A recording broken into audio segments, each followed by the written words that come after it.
اللهم صل وسلم وبارك عليك يا حبيبي يا رسول الله. عاملين ايه يا احلى متابعين في الدنيا؟ مساء الهنا على عيونكم.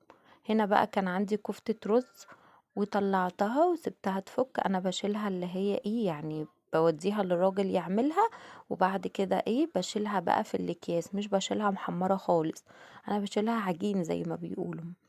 هنا بقى ايه طلعتها سبتها تفك بقى خالص، وبعد كده بقى ايه صبعتها.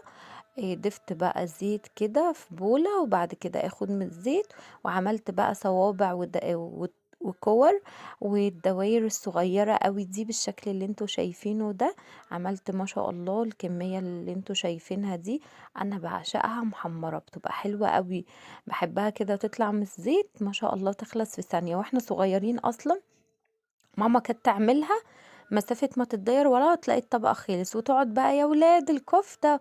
كل ما اعمل انتوا تاخدوه كده وايه، واللي هي كانت بتعمله انا دلوقتي ايه ما شاء الله ولادي بيعملوه فيا.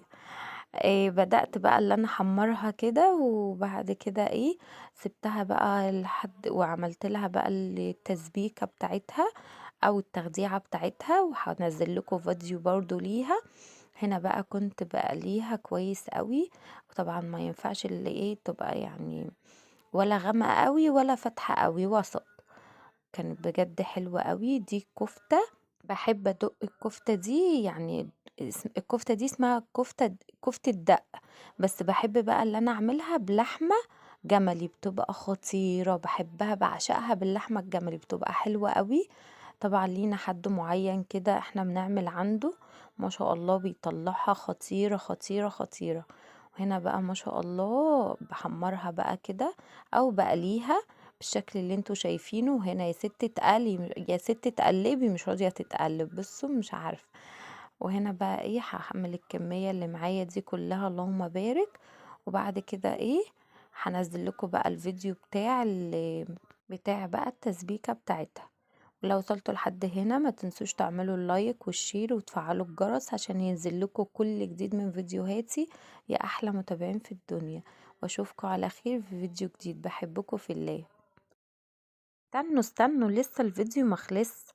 طبعا انا بقول لكم ما تنسوش اللايك، عشان انتوا بقى قاعدين بتتفرجوا كده تحطوا اللايك وتصلوا على النبي في الكومنتات. طبعا صلاة النبي مكسب ليا وليكم، انتوا بتاخدوا ثواب وانا كمان باخد ثواب.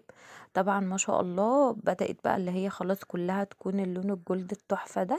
هطلعها دلوقتي بقى.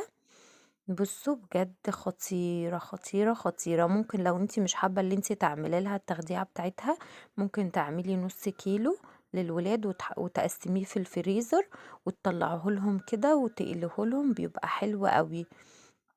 بس هنا بقى مش عارفة الراجل يعني ايه، انا لما يعني عملتها إيه الوش بتاعها يعني ما عملها، مش عارفة في يعني ايه، إيه فيها زي خشونة سيكة كده، بس يعني ايه بس برضو والله كان طعمها حلو قوي.